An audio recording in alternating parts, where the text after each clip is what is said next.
I'm Dr. Cassie Raker, Math Coordinator.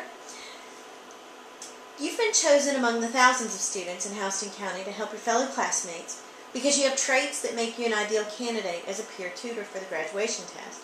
You're knowledgeable, well-known and well-liked, and you've agreed to help us. This video you're making is a graduation test preview and a math coach on how to best work your assigned problem. Watch the video made by me, and remember to include the important points on my video when you make yours. Mine's being made with a little flip camera, yours will be more professionally made. But just remember that my video is somewhat of a script. It doesn't have to be word for word, but it helps you to know what to say while you're teaching this particular concept of your problem.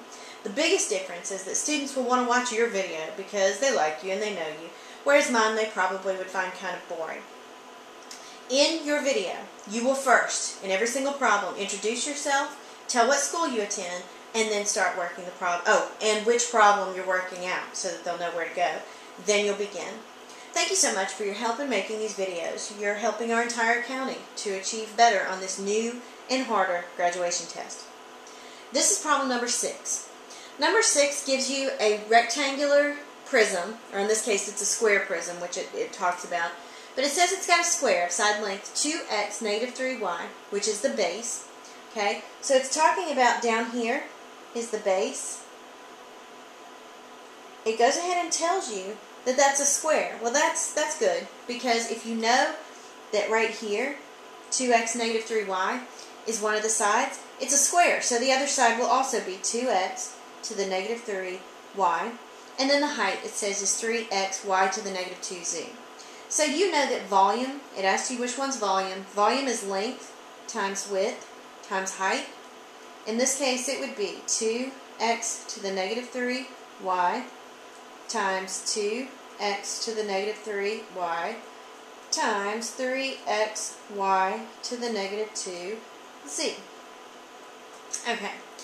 Let me quickly talk to you about negative exponents.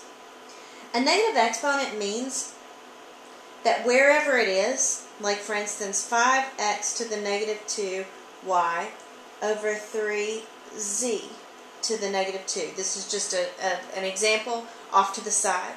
A negative exponential expression means that of the two places, top versus bottom, that this expression could be, it's unhappy. It's in the wrong place.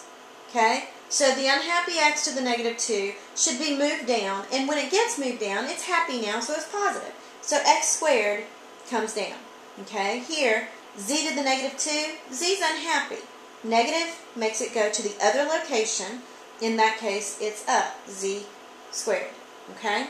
So what this actually ends up being, once it's moved, it's gone, so those two are gone, is 5yz squared, 5yz, oops, hold on, rewriting, 5yz squared, only the z is squared, over x squared. And that's the answer to that, okay? So, just keep in mind, negative exponent is an unhappy exponent.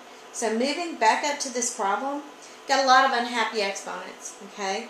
What this is saying, actually, unhappy, unhappy, unhappy. Move them down. It's 2y over x cubed times 2y over x cubed times 3xz over y squared. Now, there are lots of rules as far as exponents, but I always tell students, if you're unsure or if you've forgotten that when you're multiplying exponential expressions, you add them, and if you're dividing, you subtract, do this. 2y times 2y times 3xz over. Expand them. X cubed means xxx. Here's another xxx. And here's a y. Okay? Once expanded, you can see where your 1's are. A 1 is canceling. So here, this, let's say this y right here.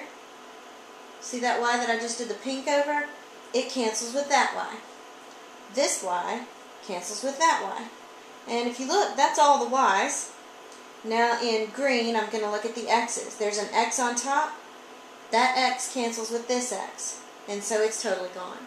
So the only thing left is, in the top, 2 times 2 times 3, which 2 times 2 is 4, times 3 is 12z, over, that x and those two y's are gone now, so there are only 1, 2, 3, 4, 5 x's. 5 x's multiplying one another makes x to the 5th.